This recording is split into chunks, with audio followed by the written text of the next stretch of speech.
سورۃ السجدہ، اب یہ سورہ مبارکہ آئی ہے، یہ 3 رکوعوں پر مشتمل ہے اور اس میں بڑا ردم بہت تیز ہے، اور یہ ذہن میں رکھیے گا کہ یہ حضور کی بہت محبوب صورتوں میں سے ایک صورت ہے، اس لیے کہ آپ کا یہ رواج، آپ کا یہ معمول تھا کہ آپ جمعے کے روز صبح فجر کی پہلی رکعت میں اس سورۃ سجدہ کی تلاوت کروایا کرتے تھے۔ تو جن صورتوں کے ساتھ حضور کو خاص طور پر کوئی تعلق خاطر تھا اضافی طور پر، تو اس کا اب اسی سے اندازہ ہوتا ہے کہ نمازوں میں آپ جو زیادہ پڑھتے تھے، تو فجر کی نماز جمعے کے دن اس میں بالعموم آپ کا یہ معمول تھا کہ یہ سورہ سجدہ جو ہے پوری 3 رکوع پوری جو ہے وہ پہلی رکعت میں پڑھتے تھے، اور دوسری رکعت کے اندر سورۃ الدہر، یا پھر یہ کہ کبھی کبھی ایسا ہوتا تھا کہ پہلی سورت میں سورہ جمعہ اور دوسری میں سورہ منافقون، وہ 2 رکوعوں کی صورتیں ہیں، لیکن یہ جو ہے یہ سورت خاصی طویل ہے۔ الف لام میم تنزیل الکتاب لا ریب فیہ من رب العالمین، اس کتاب کا اتارا جانا ہے کہ جس میں کوئی شک نہیں، کوئی فریب نہیں، رب العالمین کی طرف سے ہے۔ ہم یقولون افترا، کیا یہ کہتے ہیں کہ یہ محمد نے خود گھڑ لی ہے صلی اللہ علیہ وسلم، خود لکھ لی ہے؟ بل هو الحق من ربک، نہیں، یہ الحق ہے تیرے رب کی طرف سے،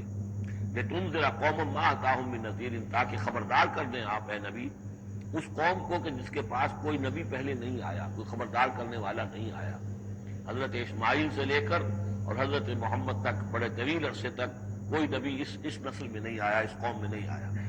لعلہم یہتدون، آپ خبردار کریں انہیں شاید تاکہ وہ ہدایت پائیں، شاید کہ وہ ہدایت پائیں، تاکہ وہ ہدایت پائیں۔ اللہ الذی خلق السماوات والارض وما بینہما فی 6 ایام، اللہ وہ ہے کہ جس نے پیدا کیا آسمانوں کو اور زمین کو اور جو کچھ ان دونوں کے مابین ہے 6 دنوں میں۔ ثم استوى علی العرش، پھر وہ متمکن ہو گیا تخت حکومت پر، تخت پر۔ ما لکم من دونہ من ولی، نہیں ہے تمہارے لیے اس کے مقابلے میں من ولی ولا شفیع، یہاں دون کا لفظ جو ہے مقابلے میں، اس کے خلاف، یعنی جب کہ وہ پکڑے تمہیں سزا دینا چاہے تو اس کے اس فیصلے کے کوئی آڑے نہیں آ سکتا، نہ کوئی ولی اور نہ کوئی شفیع۔ افلا تتذکرون، تو کیا تم تذکر نہیں کرتے، سمجھتے نہیں ہو، عقل سے کام نہیں لیتے؟ یدبر الامر من السماء الى الارض، وہ تدبیر کرتا ہے امر کی آسمان سے زمین کی طرف۔ ظاہر بات ہے کہ اللہ تعالیٰ کے جو فیصلے ہوتے ہیں، اور اس میں ایک تو ہے 1000 سال کا ایک نقشہ ہے جو اللہ بناتا ہے، پلاننگ ہے، جو اللہ کا ایک دن ہے، لیکن یہ کہ ہمارے حساب سے جو 1 سال ہے اس کے لیے بھی جو لیلۃ القدر آتی ہے، وہ در حقیقت وہ اس سال کا بجٹ سیشن ہے کہ اس 100,000 سال میں سے اس سال کے اندر کیا کیا ہونا ہے۔ تو اس طریقے سے اللہ تعالیٰ کا جو عالمی حکومت کا نظام ہے اس میں اس طریقے کی پلاننگ ہے۔ یدبر الامر من السماء الى الارض، وہ تدبیر کرتا ہے اپنے امر کی آسمان سے زمین کی طرف، فرشتے اترتے ہیں احکام کو لے کر، جب یہ کام یہاں پر ہونے ہیں، یہ امپلیمنٹیشن ہونی ہے۔ ثم یعرج الیہ، پھر وہ چڑھتا ہے اس کی جانب، جب یہ کام ہو گئے تو رپورٹیں جو ہیں وہ اللہ تعالیٰ کی جناب میں پھر پیش ہونے کے لیے جا رہی ہیں۔ فی یومن، اور یہ سارا معاملہ ہے ایک دن میں، مقدارہ 1000 سنۃ مما تعدون، جس کی مقدار ہے تمہارے حساب سے جو تم گنتی کرتے ہو تو 1000 برس۔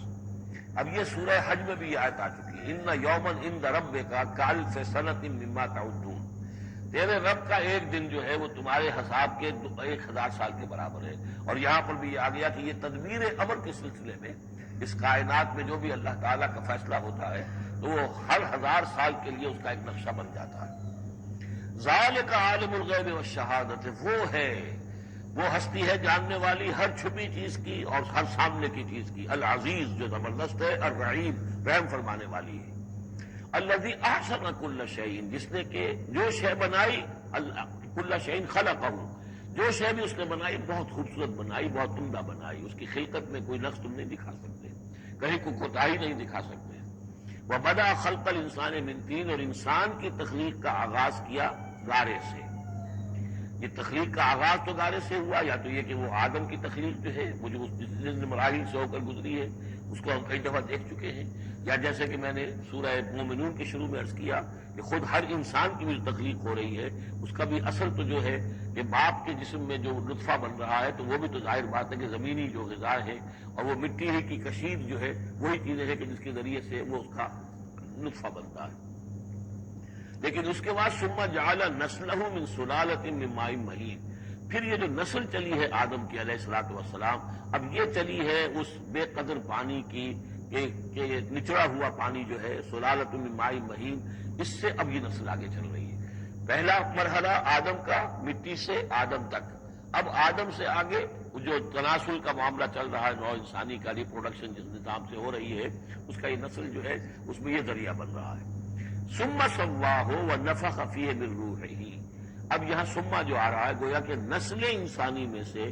جو بھی کوئی ایک بچہ جو ہے اس کو اللہ تعالیٰ اس کی نوک پلک سنوار دیتا ہے، ونفخ فیہ من روحہ، اور اس میں پھر پھونکتا ہے اپنی روح میں سے۔ یہ میں عرض کر چکا ہوں کہ یہ حدیث نبوی سے جو بڑی پختہ حدیث ہے حضرت عبداللہ ابن مسعود رضی اللہ تعالیٰ عنہ سے، اس میں یہ ہے کہ 40 دن نطفے کی شکل ہے، 40 دن مضغہ ہے، بلکہ درمیان میں علقہ ہے، اور پھر 120 دن کے بعد اللہ تعالیٰ فرشتے کو بھیجتا ہے جو اس میں روح پھونکتا ہے۔ وَنَفَخَ فِيهِ مِن رُوحِهِ وَجَعَلَ لَكُمُ السَّمْعَ وَالْأَبْصَارَ وَالْأَفْئِدَةَ، اور اس نے تمہارے لیے بنا دیے کان بھی اور آنکھیں بھی، اور تمہیں عقل بھی دی ہے، یا دل بھی، جو بھی چاہے کہہ لیں، اس لیے کہ دل کی بھی ایک عقل ہے اور ایک عقل حیوانی ہے۔ قَلِيلًا مَا تَشْكُرُونَ، بہت ہی کم ہے جو شکر تم کرتے ہو۔ وَقَالُوا أَإِذَا ضَلَلْنَا فِي الْأَرْضِ أَإِنَّا لَفِي خَلْقٍ جَدِيدٍ، اور یہ کہتے ہیں کہ جب ہم زمین میں گم ہو جائیں گے، رل مل جائیں گے، مٹی ہو کر مٹی میں مل جائیں گے، تحلیل ہو جائیں گے، اور آج کا کوئی نوجوان کہے گا جبکہ اس کے تو ایٹم جو ہے وہ بھی منتشر ہو گئے، اس کے الیکٹران بھی پتہ نہیں کہاں سے کہاں گئے، اب اسی کے جسم سے کھاد بن گئی ہے، وہ جس کا جسم کھاد بن گیا ہے، اور وہ کھاد جو ہے وہ پلانٹس کے اندر آ گئی ہے، اور وہ پلانٹس جو ہے وہ بکری نے کھا لیے ہیں، اور بکری سے کہیں سے کہاں پہنچ گئے، کیسے جمع ہوں گے اس کے اجزاء۔ وَقَالُوا إِذَا ضَلَلْنَا فِي الْأَرْضِ، جب ہم زمین کے اندر گم ہو جائیں گے، کھوئے جائیں گے، أَإِنَّا لَفِي خَلْقٍ جَدِيدٍ، کیا پھر ہمیں ایک نئی تخلیق جو ہے عطا ہو جائے گی۔ بل ہم بلقاء ربہم کافرون، حقیقت میں یہ اپنے رب کی ملاقات کا انکار کر رہے ہیں، کیونکہ انہیں معلوم ہے کہ ان کے کرتوت کیا ہیں۔ ظاہر بات ہے جس کے دل کے اندر اللہ کے لیے خلوص اور محبت ہے، اور دل را بدل رہیس، تو اسے یہ بھی یقین ہوگا میرا پروردگار بھی مجھ پر شفقت فرمائے گا، رحم فرمائے گا۔ آپ اگر مخلص ہیں اللہ کے ساتھ تو اللہ تعالیٰ کی طرف سے بھی رحمت کی امید ہوگی، تو پھر تو انسان ملنا چاہے گا۔ یہ لوگ انکار کرنا چاہتے ہیں اللہ سے ملاقات کا، اعتراض یہ کر رہے ہیں کیسے ہو سکتا ہے، کیسے پیدا ہو سکتے ہیں، حالانکہ بے وقوف یہ دیکھیں کہ اگر تمہیں وہ پہلی مرتبہ پیدا کر سکتا ہے تو دوبارہ پیدا کرنا کیسے مشکل ہوگا۔ تو تمہیں پہلے بھی پیدا کیا، زمین ہی سے اجزاء آئے ہیں، سارے ایٹمز وہیں سے آئے ہیں، وہیں سے ہو کر تمہارے وجود جو ہے وہ بنا ہے۔ قُلْ يَتَوَفَّاكُم مَلَكُ الْمَوْتِ الَّذِي وُكِّلَ بِكُم، کہہ دیجئے کہ تمہیں قبض کر لے گا وہ فرشتہ جو موت کا فرشتہ ہے، جو تم پر مقرر کر دیا گیا ہے۔ ثُمَّ إِلَىٰ رَبِّكُمْ تُرْجَعُونَ، پھر تم اپنے رب کی طرف لوٹا دیے جاؤ گے۔ وَلَوْ تَرَىٰ إِذِ الْمُجْرِمُونَ نَاكِسُو رُءُوسِهِمْ، اور کاش کہ تم دیکھ سکو وہ منظر جبکہ یہ مجرم کھڑے ہوں گے سر ڈالے ہوئے اپنے پروردگار کے سامنے۔ ربنا ابصرنا وسمعنا، وہ کہیں گے پروردگار اب ہم نے دیکھ لیا، حقیقت ہم پر منکشف ہو گئی، اب ہم نے سن لیا، ہر بات جو ہے ہم نے پا لی۔ فرجینا، تو ایک دفعہ ہمیں دنیا میں لوٹا دے۔ نعمل صالحا، اب ہم نیک عمل کریں گے۔ انا موقنون، اب ہمیں یقین آ گیا، ایمان کیا، ایمان سے بھی آگے کی بات، اب تو پورا یقین ہمیں حاصل ہو گیا۔ وَلَوْ شِئْنَا لَآتَيْنَا كُلَّ نَفْسٍ هُدَاهَا، اگر اسی طرح ہم نے ہدایت دینی ہوتی پردے اٹھا کر تو دنیا ہی میں ہم سب کو جو ہے ہدایت دے دیتے۔ اب فائدہ جو ہے اب ایمان لانے کا کوئی فائدہ نہیں ہے، اب تو جزا کا وقت ہے، یہ اب وہ امتحان کا وقت ختم ہو چکا۔ وَلَوْ شِئْنَا لَآتَيْنَا كُلَّ نَفْسٍ هُدَاهَا وَلَٰكِنْ حَقَّ الْقَوْلُ مِنِّي، لیکن میری طرف سے تو یہ میرا فیصلہ جو ہے یہ ثابت ہو چکا ہے، پختہ ہے، صادر ہو چکا ہے۔ لَأَمْلَأَنَّ جَهَنَّمَ مِنَ الْجِنَّةِ وَالنَّاسِ أَجْمَعِينَ، کہ میں جہنم بھی تو میں نے بنائی ہے نا، آخر اس کے لیے بھی مجھے ایندھن چاہیے، تو اب تو یہ کہ تم لوگ اس کا ایندھن بنو گے، اب تمہیں جنات اور انسان جو بھی تھے، جو باغی تھے ہمارے، اب ان کو اس جہنم کے اندر جھونک کر رہیں گے۔ فَذُوقُوا بِمَا نَسِيتُمْ لِقَاءَ يَوْمِكُمْ هَٰذَا، اب چکھو ذرا مزہ اس چیز کا جو تم نے آج کے دن کی ملاقات کا انکار کیا یا اسے نظر انداز کیے رکھا۔ انا نسیناکم، ہم نے بھی اب تمہیں نظر انداز کر دیا، اب ہم سے بات نہ کرو، لا تکلمون، اب ہم مجھ سے بات نہ کرو۔ وذوقوا عذاب الخلد بما کنتم تعملون، اور جو کچھ تم کرتے رہے اس کی پاداش میں اب ہمیشگی والا عذاب چکھو۔ انما یؤمن بآیاتنا الذین اذا ذکروا بها، میری ایمان رکھنے والے تو ہماری آیات پر وہ لوگ ہیں کہ جب انہیں ہماری آیات کے ذریعے سے تذکیر کی جاتی ہے، نصیحت کی جاتی ہے، انہیں سنائی جاتی ہے، خروا سجدا، وہ سجدے میں گر پڑتے ہیں، وسبحوا بحمد ربہم، اور وہ اپنے پروردگار کی حمد کے ساتھ تسبیح کرتے ہیں، وہم لا یستکبرون، اور وہ گھمنڈ نہیں کرتے، تکبر نہیں کرتے۔ یہ آیت سجدہ ہے۔ تتجافى جنوبهم عن المضاجع، رات کے اوقات میں ان کے پہلو بستروں سے دور رہتے ہیں، علیحدہ رہتے ہیں رات کو۔ یبیتون لربهم سجدا وقیاما، ایک تو وہ شخص ہے کہ ساری رات پڑا سوتا رہتا ہے، اور ایک وہ ہے کہ جو وقفے سے اٹھتا ہے، اللہ کو یاد کرتا ہے، کبھی کھڑا ہے کبھی سجدہ کر رہا ہے۔ تو ان کے پہلو جو ہے وہ ان کے بستروں سے علیحدہ رہتے ہیں۔ یدعون ربهم خوفا وطمعا، اپنے رب کو پکارتے رہتے ہیں، دعا کرتے رہتے ہیں اپنے رب سے، خوف کے ساتھ بھی اور طمع کے ساتھ بھی۔ انہیں امید بھی ہوتی ہے، لالچ بھی ہوتا ہے کہ اللہ تعالیٰ رحم فرمائے، مغفرت فرمائے، لیکن ڈر بھی رہتا ہے کہ کہیں ہماری پکڑ نہ ہو جائے۔ وَمِمَّا رَزَقْنَاهُمْ يُنْفِقُونَ، اور جو کچھ ہم نے انہیں دیا ہے اس میں سے پھر وہ خرچ کرتے ہیں ہماری رضا جوئی کے لیے۔ فَلَا تَعْلَمُ نَفْسٌ مَّا أُخْفِيَ لَهُم مِّن قُرَّةِ أَعْيُنٍ، تو کسی جان کو نہیں معلوم، کسی انسان کو نہیں معلوم کیا کچھ چھپایا گیا ہے ان کے لیے ان کی آنکھوں کی ٹھنڈک کے واسطے۔ یعنی جنت میں ہم نے کیا کچھ چھپایا ہوا ان کے لیے کوئی نہیں جانتا۔ فلا تعلم نفس، کوئی نہیں جانتا۔ اسی مضمون کو اصل میں حضور نے ادا کیا ہے کہ ما لا عین رات ولا اذن سمعت وما خطر علی قلب بشر۔ باقی جو چیزیں بیان کی گئی ہیں ان کے بھی اصل حقیقت تو وہاں کھلے گی، لیکن پھر بھی یہ تو ابتدائی نزول ہے، پہلی مہمان نوازی ان چیزوں سے ہے جن کا کہ قرآن مجید میں ذکر ہے، جن کو کہ ہم سمجھ سکتے ہیں۔ اصل نعمتیں جو جنت کی ہے وہ تو یہ فلا تعلم نفس، کوئی نہیں جانتا کیا کچھ چھپایا گیا ان کے لیے اللہ تعالیٰ نے، کیا کچھ تیار کر کے رکھا ہوا ہے ان کی آنکھوں کی ٹھنڈک کا سامان۔ جزاء بما كانوا يعملون، وہ بدلہ ہوگا ان کے اعمال کا۔ افمن كان مؤمنا كمن كان فاسقا، تو بڑا ایک شخص کہ جو مومن ہے کیا وہ ایسا ہو جائے گا جیسے فاسق ہو؟ کیا ان کا انجام برابر ہوگا؟ لا يستوون، نہیں وہ برابر نہیں ہو سکتے۔ اما الذين آمنوا وعملوا الصالحات، یقیناً وہ لوگ جو ایمان لائے اور جنہوں نے نیک عمل کیے، فلہم جنات المأویٰ، ان کے لیے تو وہ باغات ہیں جہاں ان کو ٹھکانہ دیا جائے گا۔ نزلا بما كانوا يعملون، اور یہ ہوگی ان کی ابتدائی مہمان نوازی۔ نزل عربی میں کہتے ہیں مہمان جیسے ہی آئے، نزیل اترا ہے وہ اپنی سواری سے، گھوڑے پہ آیا ہے، اونٹ پر آیا ہے، آپ کے دروازے کے سامنے آ کر وہ اترا ہے، اونٹ کو بٹھایا ہے اس سے اترا ہے، یا آج کار سے اتر رہا ہے۔ تو اب یہ نزیل ہے اس وقت۔ اس نزیل کے لیے نزل فوری طور پر، موسم کے اعتبار سے ٹھنڈا ہے یا گرم ہے، آپ فوری طور پر لاتے ہیں، یہ نزل ہے۔ پھر وہ اب آپ کے پاس ٹھہر گیا ہے، آپ نے اس کے لیے کمرے کا بندوبست کیا ہے، وہ وہاں پر اس نے استراحت کی ہے، اب آپ نے اہتمام کے ساتھ اس کے لیے کھانا تیار کروایا، یہ ہے ضیافت، ضیف اب بنا ہے وہ۔ تو جیسے آیا ہے وہ نزیل ہے، اور جب گھر میں آپ کے ٹھہر گیا تو اب ضیف ہے، وہ پھر ضیافت ہوگی۔ تو وہ چیزیں جو ہے مالا عین رات ولا اذن سمعت وما خطر علی قلب بشر، یہ اصل میں ضیافت خداوندی ہے، اور یہ نزل ہے جس کا ذکر قرآن مجید میں اس تفصیل سے آیا ہے۔ وَأَمَّا الَّذِينَ فَسَقُوا فَمَأْوَاهُمُ النَّارُ، اور جو لوگ سرکش تھے اور جنہوں نے نافرمانی کی تھی ان کا ٹھکانہ آگ ہے۔ كُلَّمَا أَرَادُوا أَن يَخْرُجُوا مِنْهَا، جب بھی وہ چاہیں گے کہ وہاں سے نکل بھاگے، أُعِيدُوا فِيهَا، پھر انہیں اسی میں لوٹا دیا جائے گا۔ وَقِيلَ لَهُمْ ذُوقُوا عَذَابَ النَّارِ الَّذِي كُنتُمْ بِهِ تُكَذِّبُونَ، اور ان سے کہا جائے گا چکھو مزہ اس عذاب کا، آگ کے عذاب کا جس کو تم جھٹلاتے رہے تھے۔ وَلَنُذِيقَنَّهُم مِّنَ الْعَذَابِ الْأَدْنَىٰ دُونَ الْعَذَابِ الْأَكْبَرِ لَعَلَّهُمْ يَرْجِعُونَ۔ یہ ہے آیت نمبر 21 اس سورہ مبارکہ کی، اور آیت نمبر 41 تھی سورہ الروم کی۔ ظہر الفساد فی البر والبحر بما کسبت ایدی الناس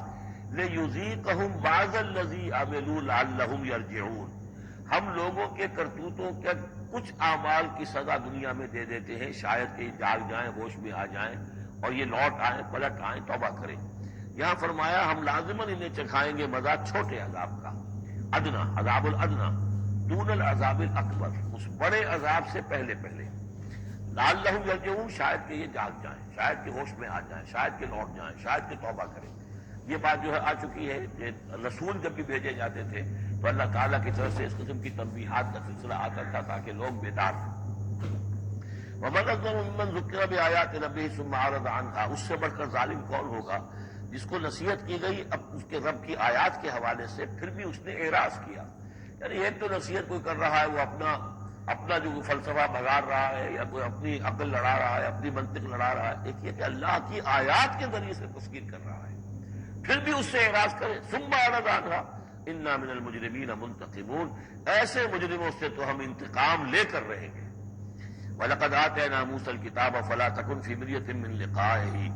اور ہم نے موسیٰ کو کتاب دی تھی، اور یہ جملہ معترضہ بیچ میں آیا ہے کہ اے نبی آپ بالکل شک میں نہ رہیے اس کی ملنے سے یا اس کی ملاقات کے۔ اس کا ایک ترجمہ یہ کیا گیا ہے کہ شب معراج میں حضرت موسیٰ سے بھی حضور کی ملاقات ہوئی تھی، تو اس کی طرف اشارہ ہے کہ آپ کی جو ملاقات ہوئی تھی وہ موسیٰ ہی سے ہوئی تھی، اس میں کوئی شک نہ کیجیے۔ لیکن زیادہ جو قرین قیاس ہے، جو سیاق و سباق کے ساتھ مناسبت رکھتا ہے وہ یہ ہے، تو اے نبی آپ بالکل کوئی شک نہ رکھیں اس بات میں کہ جو کتاب موسیٰ کو دی گئی تھی وہ واقعتاً اللہ کی طرف سے تھی، کتاب کا ملنا اللہ کی طرف سے تھا، اور اس قرآن کا ملنا جو آپ کو ملی ہے یہ بھی اللہ کی طرف سے ہے۔ اور حضور سے خطاب کرتے ہوئے بھی در حقیقت یہاں پر روح سکون جو ہے وہ لوگوں سے ہے کہ تم کوئی شک نہ کرو کہ تورات اللہ نے ہی دی تھی حضرت موسیٰ کو، اور قرآن اللہ ہی نے دیا ہے محمد کو صلی اللہ علیہ وسلم۔ وَجَعَلْنَاهُ هُدًى لِبَنِي اسرائیل، اور اس کو ہم نے ٹھہرایا تھا، بنا دیا تھا ہدایت، رہنمائی بنی اسرائیل کے لیے۔ وَجَعَلْنَا مِنْهُمْ أَئِمَّةً يَهْدُونَ بِأَمْرِنَا لَمَّا صَبَرُوا، اور ان میں سے پھر ہم نے ایسے امام اٹھائے، پیشوا اٹھائے،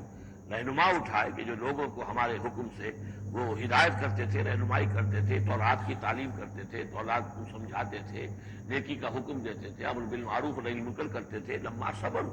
لیکن یہ کام وہ کر سکتے تھے جب خود صبر کی روش اختیار کر لیں۔ اگر آدمی اپنی تمام توانائیاں اور قوتیں زیادہ سے زیادہ عیش، زیادہ سے زیادہ دولت جمع کرنے پر کرے گا تو وقت کہاں سے لائے گا ان کاموں کے لیے؟ اور اس کام کے لیے تو ظاہر بات ہے آپ کو بدی پر کسی کو روکنا ہے، ٹوکنا ہے، نہیں منکر کرنا ہے تو کوئی صبر بھی کرنا پڑے گا، کوئی مصیبت بھی آئے گی، کوئی تکلیف بھی آئے گی، کوئی آپ کو ستائے گا بھی، گالیاں دے گا، اور اگر حکومت کے خلاف آپ نے کوئی بات کہی ہے تو حکومت آپ کو سزا دے گی۔ لہذا صبر کے بغیر یہ کام نہیں ہوتے۔ وَجَعَلْنَا مِنْهُمْ أَئِمَّةً يَهْدُونَ بِأَمْرِنَا،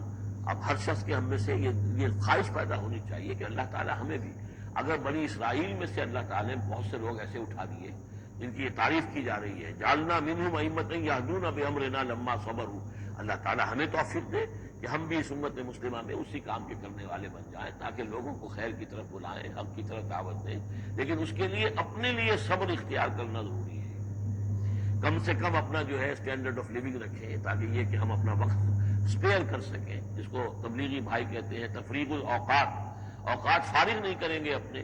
سارا وقت تو لگا ہوا ہے آپ پیسہ کمانے میں، اس لیے کہ اس کے ایک خاص قسم کا معیار زندگی بنا لیا ہے، اور اس کو مینٹین کرنے کے لیے اب جتنا کچھ آپ کو چاہیے اب دن رات ایک کریں گے تو آپ اپنے اس معیار زندگی کو مینٹین کر سکتے ہیں۔ گویا کہ اب ہم اس معیار زندگی کو پوج رہے ہیں، ہمارے پاس اب وقت ہی نہیں ہے، صلاحیت کہاں لگائیں، کس وقت میں لگائیں، کیا کام کریں۔ لیکن صبر کی روش ہوگی اور پھر قرآن مجید کے ساتھ وہ تعلق ہوگا تو پھر انشاءاللہ تعالیٰ اللہ تعالیٰ نے انسان میں بڑی صلاحیتیں رکھی ہیں، بڑی قوتیں رکھی ہیں، مسجود ملائک بنایا ہے، اللہ کے کریشن کا کلائمیکس ہے یہ، تو اللہ تعالیٰ کی جو سمجھیے کہ تخلیق کا نقطۂ عروج ہے، تو اس کے اندر صلاحیتیں ہیں۔ آدمی ارادہ کر لے، ہمت کرے، فیصلہ کر لے تو پھر یہ کہ اللہ تعالیٰ جو ہے اس کے لیے راستے کھول دیتا ہے۔ وَجَعَلْنَا مِنْهُمْ أَئِمَّةً يَهْدُونَ بِأَمْرِنَا لَمَّا صَبَرُوا وَكَانُوا بِآيَاتِنَا يُوقِنُونَ، ایک تو یہ کہ صبر کرے اور ہماری آیات کے اوپر پورا یقین ہو۔ إِنَّ رَبَّكَ هُوَ يَفْصِلُ بَيْنَهُمْ يَوْمَ الْقِيَامَةِ فِيمَا كَانُوا فِيهِ يَخْتَلِفُونَ، یقیناً آپ کا رب فیصلہ کرے گا ان کے مابین قیامت کے دن ان تمام چیزوں میں جن میں یہ اختلاف کر رہے تھے۔ أَوَلَمْ يَهْدِ لَهُمْ كَمَا أَهْلَكْنَا مِنْ قَبْلِهِمْ مِنَ الْقُرُونِ يَمْشُونَ فِي مَسَاكِنِهِمْ، کیا ان کے لیے یہ بات کافی نہیں ہوئی ان کی رہنمائی کے لیے، ان کو سبق دکھانے کے لیے کہ ان سے پہلے ہم نے کتنی ہی بستیوں کو اور کتنی ہی نسلوں کو جو ہے ہلاک کیا ہے، کہ وہ جو پھرتے تھے اپنی انہی مساکن میں، اپنے شہروں میں، اور ایک مفہوم یہ کہ جن میں اب یہ پھر رہے ہیں، یہ جاتے ہیں اور سمود کی بستیوں کے پاس سے گزرتے ہیں۔ اور آج ہی بتایا گیا ہے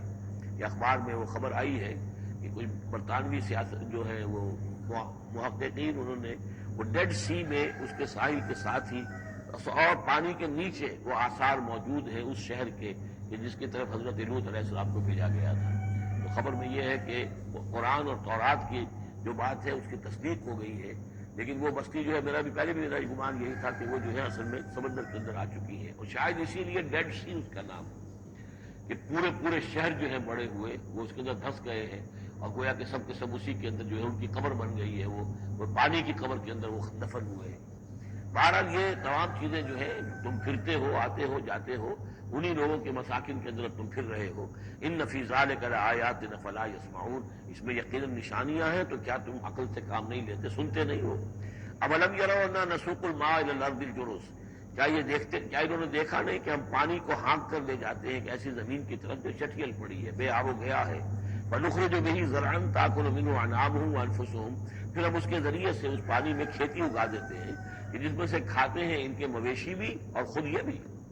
افلا یبصرون، تو کیا یہ دیکھتے نہیں ہیں؟ وَيَقُولُونَ مَتَىٰ هَٰذَا الْفَتْحُ إِن كُنتُمْ صَادِقِينَ، اور وہ یہ کہتے ہیں کب ہوگا یہ فیصلہ، اگر تم سچے ہو تو بتاؤ اے مسلمانوں، یہ قیامت یا عذاب یہ کب آئے گا؟ قُلْ يَوْمُ الْفَتْحِ لَا يَنفَعُ الَّذِينَ كَفَرُوا إِيمَانُهُمْ، کہہ دیجیے وہ جو فیصلے کا دن ہوگا پھر اس دن کافروں کا ایمان لانا ان کے لیے ہرگز مفید نہیں ہوگا۔ ایمان لانا غیب میں اب، جبکہ وہ حقائق جو ہیں وہ غیب کے پردے میں چھپے ہوئے ہیں، تب وہ مفید ہے، لیکن جب فیصلہ ہو جائے گا اور جب تمام حقائق جو ہیں وہ نگاہوں کے سامنے آ جائیں گے، یوم الفتح لا ينفع الذین کفروا ایمانہم ولا هم ینظرون، اور پھر انہیں کوئی مہلت نہیں ملے گی کہ اب وہ کوئی توبہ کر لیں یا کوئی اپنی اصلاح کر لیں۔ فاعرض عنہم، تو اے نبی آپ ان سے اعراض فرمائیے، ان سے درگزر کیجئے، ان کی باتوں پر زیادہ نہ جائیے۔ منتظر انہم منتظرون، آپ بھی انتظار کیجئے اور یہ بھی انتظار کریں۔